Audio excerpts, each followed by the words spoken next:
Sobat Nusantara, kamu akan mendengarkan Sagara seputar keanekaragaman Nusantara setiap Sabtu dan Minggu pukul 9 pagi hanya di Folk Radio.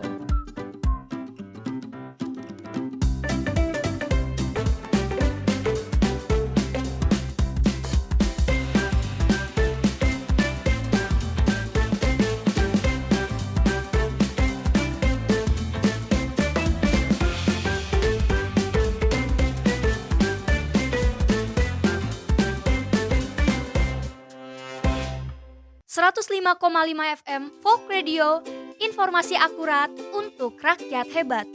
Selamat pagi Sobat Nusantara. Sabtu pagi, asik banget kalau tetap dengerin Folk Radio.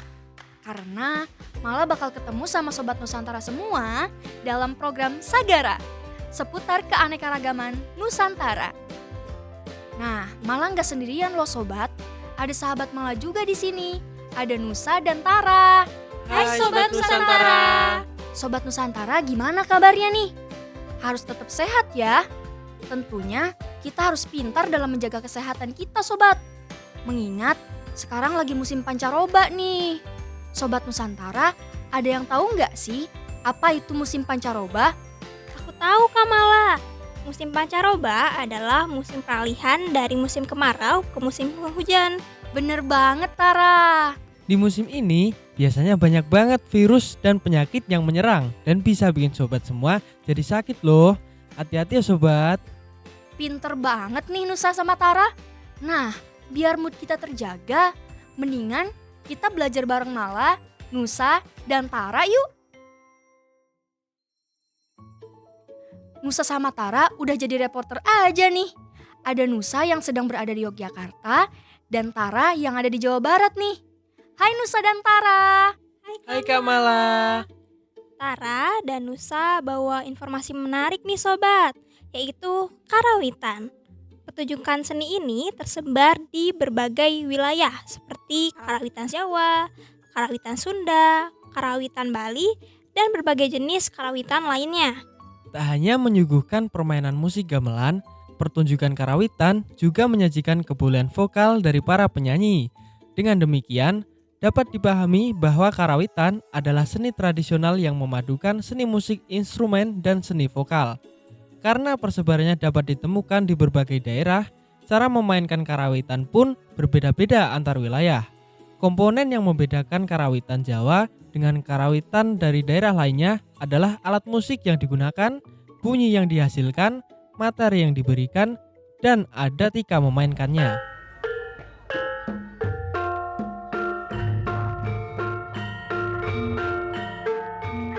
Halo sobat, Nusa sudah ada di Yogyakarta nih.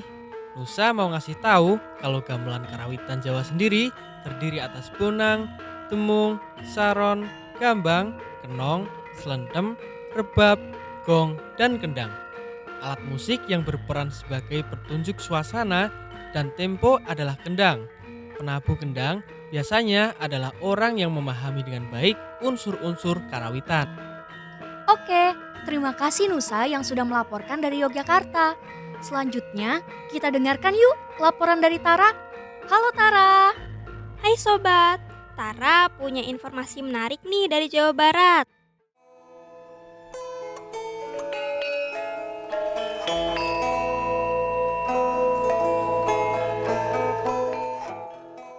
Gamelan Sunda atau degung biasanya terdiri dari sulin degung, rebab, kecapi, bonang, kulanter, jenglong, saron, gambang, panerus, gong, dan kendang. Berikut karawitan Sekar Gending dari Sunda.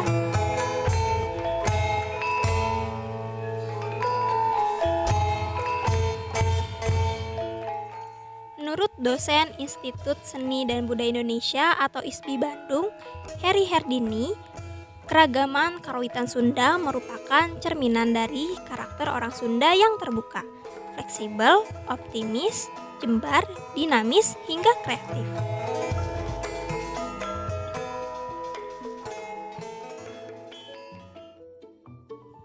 Pada awal perkembangannya, fungsi karawitan gamelan hanya berkisar pada upacara-upacara keraton. Namun, sejak zaman Mataram, kesenian karawitan juga difungsikan sebagai sarana hiburan yang juga dapat dinikmati oleh masyarakat di luar tembok keraton. Sedangkan gamelan degung digunakan sebagai sarana hiburan bagi para tamu agung di kalangan bangsawan.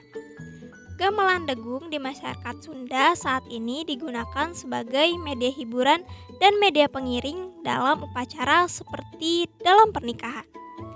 Gamelan degung yang berfungsi sebagai media hiburan di masyarakat kini memiliki fungsi baru, yaitu sebagai media pengiring puji-pujian dan menjadi bagian dalam liturgi ibadah umat Kristen. Selanjutnya, kita akan pindah ketemu sama Sobat Nusantara di luar sana nih. Ayo, ikuti Mala.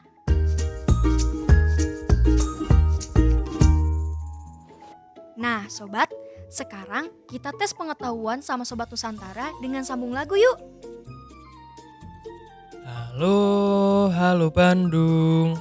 Ibu kota perwirangan, Ibu kota periangan, loh halo Bandung, kota kenang-kenangan. Kulihat ibu pertiwi, Sedang bersusah hati, sedang bersusah hati. dari Sabang sampai Merauke. berjajar pulau-pulau, berjajar pulau-pulau, Berjajar pulau-pulau, berjajar pulau-pulau, sambung menyambung menjadi satu, itulah Indonesia. Garuda Pancasila, akulah pendukungmu. Akulah pendukungmu, patriot proklamasi. satu nusa. Satu bangsa, Maju tak gentar, membela yang benar. Membela yang benar, maju serentak, tentu kita menang. Indonesia tanah air beta, Pusaka Abadinan Jaya, ibu kita Kartini, putri sejati. kasih ibu kepada beta. Tak terhingga sepanjang masa. 17 Agustus tahun 45. Itulah hari kemerdekaan kita.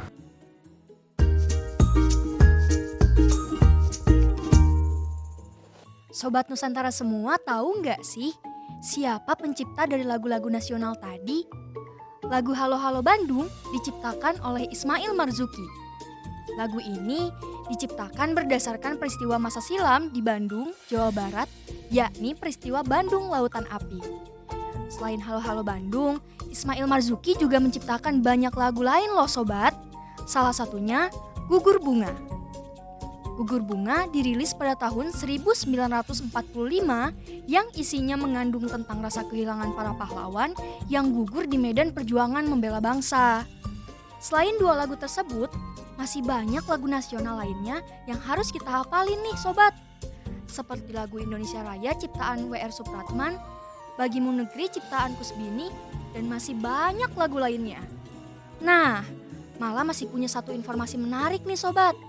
Mengingat Indonesia punya banyak banget suku dan beragam adat istiadat, hal itu berimbas ke adanya perbedaan logat berbicara dari masing-masing suku nih. Sobat, ada beberapa macam logat bahasa di Indonesia loh. Beberapa di antaranya ada logat bahasa Batak, logat Sunda, logat Jawa atau Medok, dan juga logat bahasa Papua.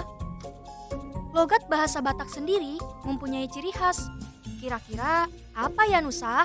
Volumenya keras, sering menggunakan nada tinggi, dan sering pula diakhiri dengan kata bah dan kali. Sedangkan logat bahasa Sunda berkebalikan dengan logat Batak nih sobat. Logat Sunda bagaimana Tara?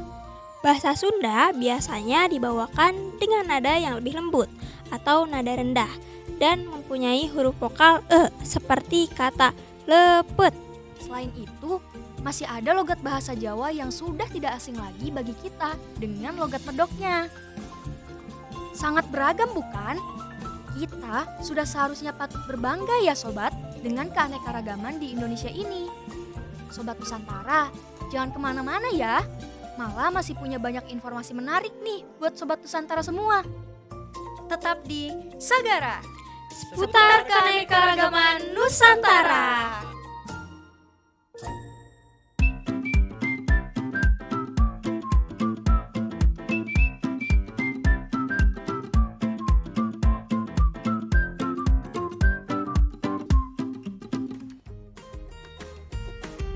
Sobat Nusantara, proklamasi kemerdekaan pada 17 Agustus 1945 merupakan tombak sejarah bagi Indonesia. Kamu tahu tidak? Ternyata yang mengetik teks proklamasi itu adalah Sayuti Melik. Sedangkan bendera merah putih yang dikibarkan saat proklamasi kemerdekaan dijahit oleh Ibu Fatmawati. Dan jangan lupa, tempat bersejarah pembacaan proklamasi beralamat di Jalan Pegangsaan Timur, nomor 56 Jakarta. Sobat Nusantara, kamu sedang mendengarkan Sagara, seputar keanekaragaman Nusantara. Setiap Sabtu dan Minggu pukul 9 pagi hanya di Folk Radio.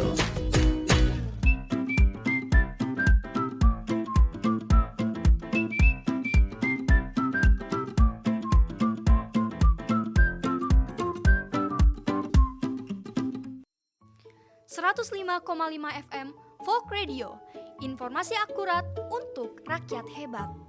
Kembali lagi bersama Mala, Nusa, dan Tara di program Sagara, seputar keanekaragaman Nusantara. Kali ini kita akan mendengarkan cerita rakyat dari Bangka nih. Penasaran kan? Inilah legenda Batu Balai dari Bangka Belitung.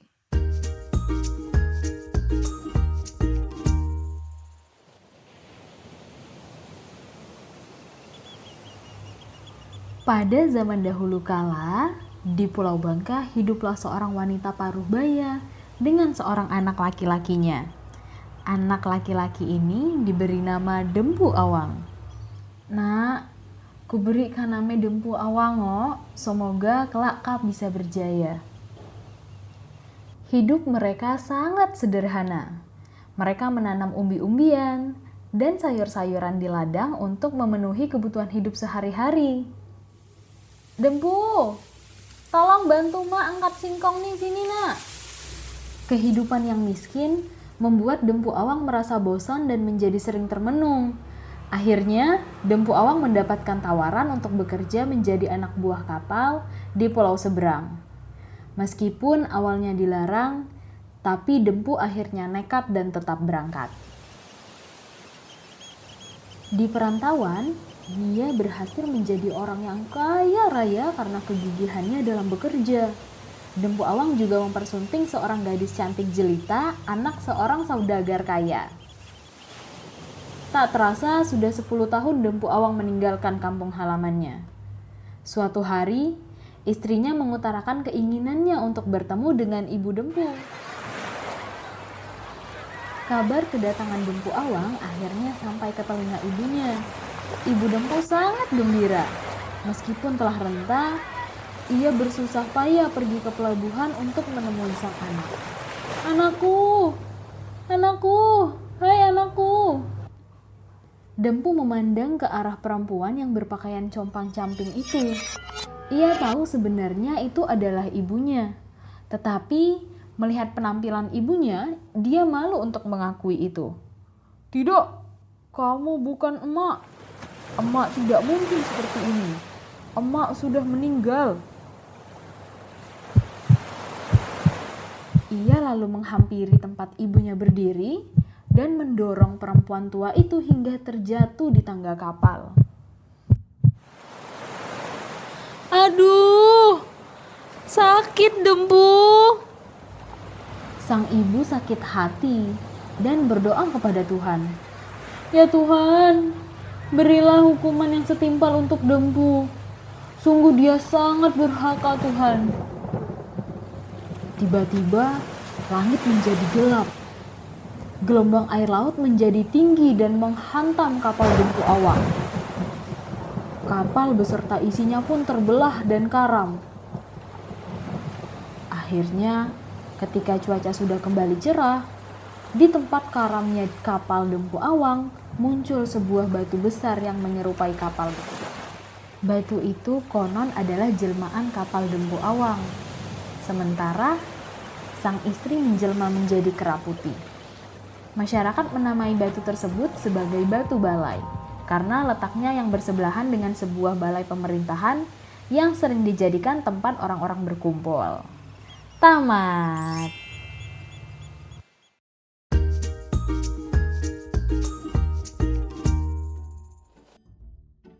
Wah, menarik banget kan sobat? Kayaknya masih banyak sobat Nusantara yang belum pada tahu tentang cerita legenda dari Bangka Belitung ini kan? Malah juga baru denger sih. Abis didongengin, biasanya pada ngantuk nih. Tapi jangan tidur ya, karena kita masih punya banyak informasi yang sayang banget untuk sobat Nusantara lewatkan. Biar gak ngantuk, kita bakalan keluar ketemu sama sobat Nusantara lagi nih. Yuk, ikutin Mala.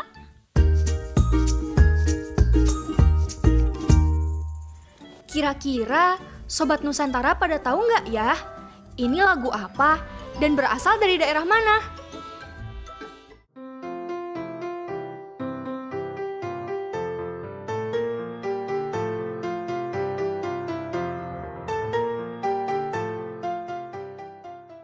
Ampar-ampar pisang dari Aceh. Ampar-ampar pisang Kalimantan Selatan. Lagu ampar-ampar pisang. Ampar-ampar pisang dari Kalimantan Selatan.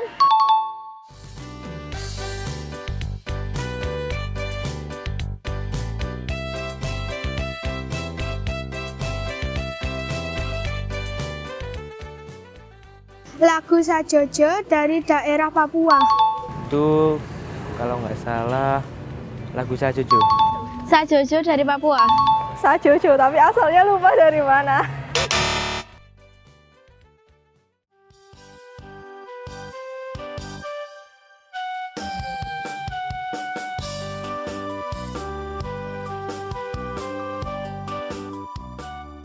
Berikut merupakan lagu daerah yang berjudul Gundul-Gundul Pacul yang berasal dari wilayah Jawa Tengah maupun daerah istimewa Yogyakarta.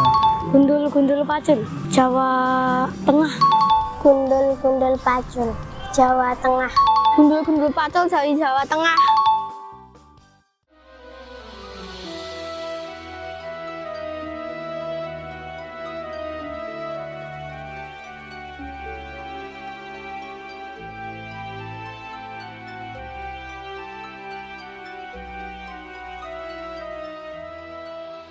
Bungang Jempa dari Aceh.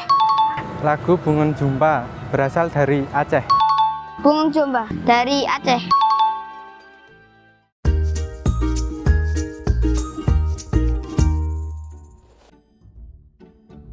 Wah, ternyata banyak sobat Nusantara yang belum tahu nih. Sekarang, yuk belajar bareng Mala.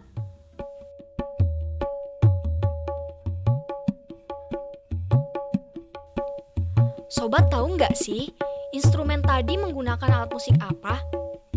Menurut sobat, yang benar itu kendang atau gendang. Dua-duanya benar. Kendang atau gendang adalah alat musik tradisional Indonesia yang dibuat dari batang pohon yang bagian dalamnya dibuang. Untuk bagian atasnya digunakan kulit hewan seperti sapi atau kambing. Saat memainkannya, seseorang atau pemain kendang harus memukul bagian kulit baik dengan tongkat ataupun dengan tangan. Kendang sendiri punya banyak variasi nama di berbagai budaya. Misalnya, orang-orang ibu kota kerap menyebutnya dengan gendang. Tetapi, orang-orang Sunda yang mayoritasnya tinggal di Jawa Barat menyebut alat ini sebagai kendang. Yang kedua, trompet atau trompet sih?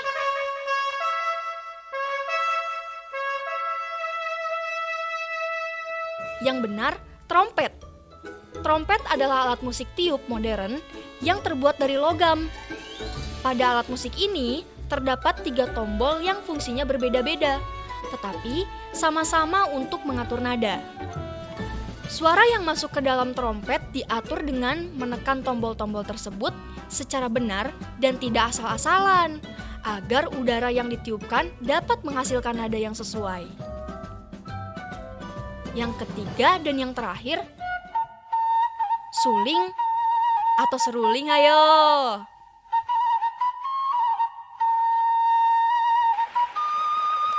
Yang benar, dua-duanya. Alat musik suling berasal dari daerah Jawa Barat. Instrumen musik yang terbuat dari bahan bambu ini tergolong ke dalam jenis instrumen musik tiup atau biasa dikenal sebagai aeropon. Menarik kan sobat? Jangan pindah kemana-mana dulu ya. Abis ini bakalan ada games bareng Nusa dan Tara. Tetap di Sagara, seputar keanekaragaman Nusantara.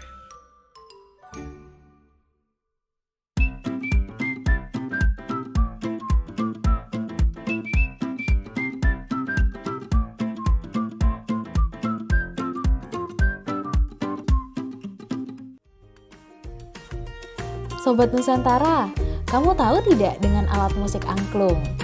Iya, alat musik yang berasal dari Jawa Barat. Alat musik yang terbuat dari bambu ini sudah diakui oleh UNESCO sejak tahun 2010 loh. Tidak hanya itu, alat musik angklung juga diakui sebagai World Heritage oleh dunia. Keren ya sobat? Tapi, tahu tidak kalau suara angklung ini dipercaya akan mengundang perhatian Dewi Sri?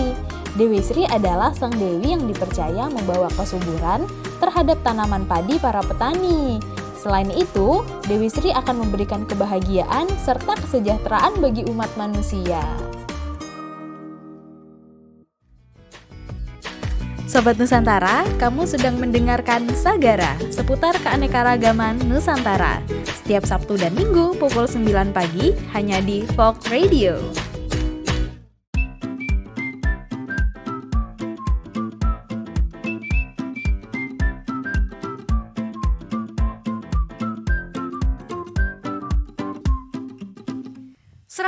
.5 FM Folk Radio, informasi akurat untuk rakyat hebat. Nah, sesuai janji Mala di segmen sebelumnya, di segmen ketiga ini kita bakalan main games cerdas cermat bareng Nusa dan Tara. Yeay! Seperti games cerdas cermat pada umumnya, siapa yang menjawab lebih cepat, dialah yang akan menang. Nusa dan Tara siap? Siap!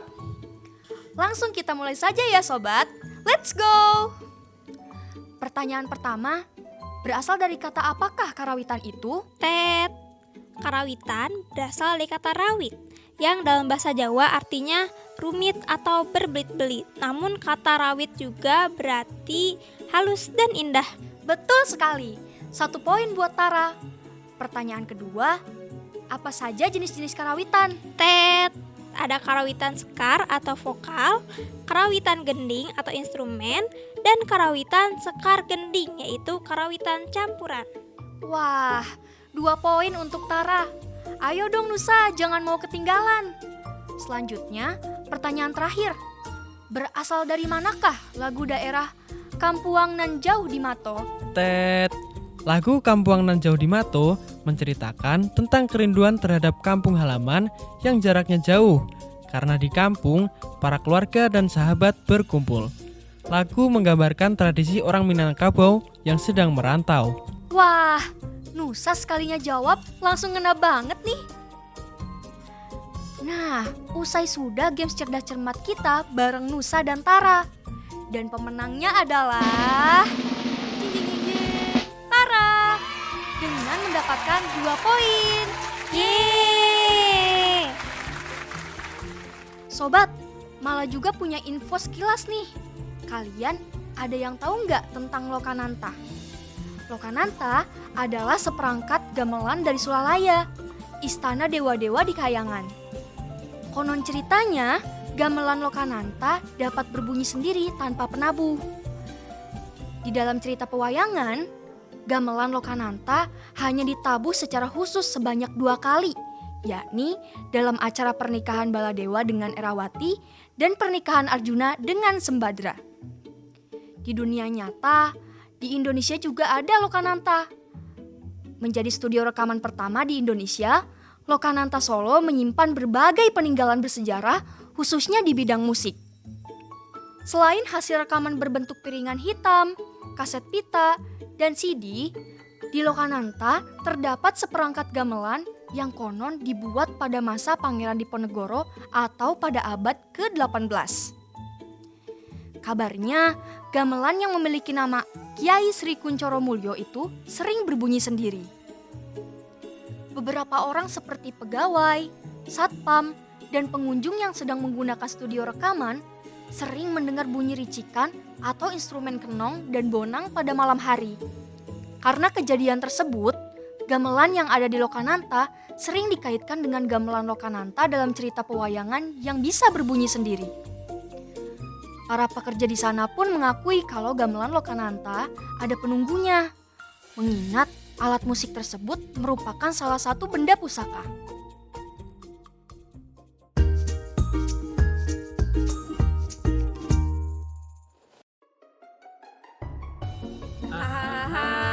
Hihihihi, bareng Nusa dan Tara. Hahaha, hihihihi, Nusantara lucu sekali.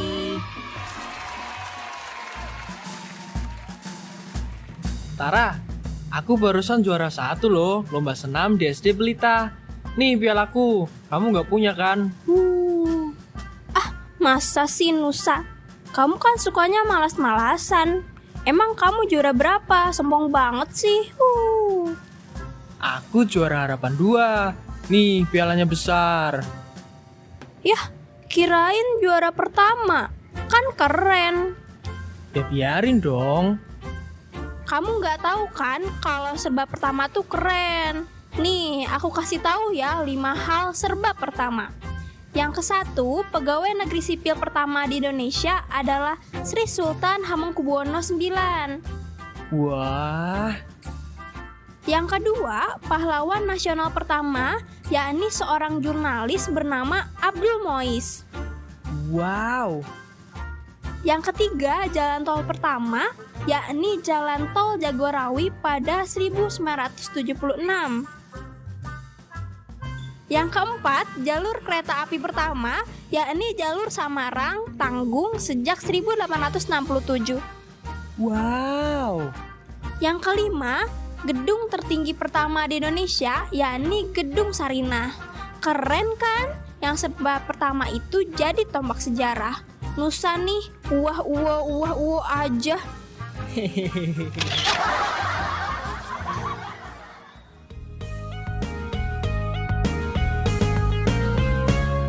Aku jadi pintar bersama Nusa dan Tara.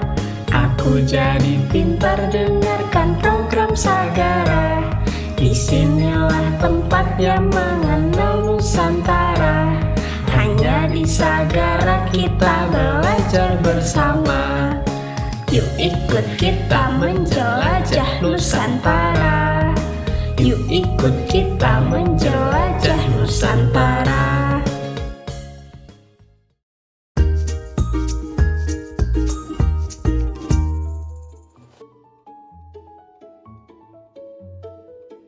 Dan informasi yang terakhir nih Sobat Nusantara, Mala punya tips and trik bagaimana cara melestarikan budaya. Yang pertama adalah pelajari budaya lokal. Yang kedua, ikuti kegiatan kebudayaan. Selanjutnya, kamu bisa mengajarkan budaya ke orang lain. Yang keempat, kenalkan budaya ke kancah internasional. Dan yang terakhir, buatlah budaya sebagai identitasmu. Sebenarnya, masih banyak banget tips and trik melestarikan budaya yang bisa Sobat Nusantara lakuin loh. Sobat Nusantara bisa kembangin kemampuan sobat semua dalam melestarikan budaya yang ada agar tetap terjaga di masa depan ya. Tidak terasa nih, udah 30 menit malah Nusa dan Tara nemenin Sobat Nusantara semua ya.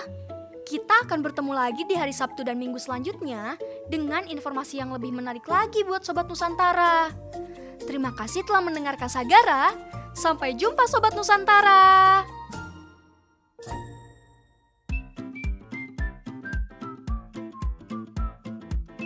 Terima kasih kamu telah mendengarkan Sagara seputar keanekaragaman Nusantara setiap Sabtu dan Minggu pukul 9 pagi hanya di Folk Radio.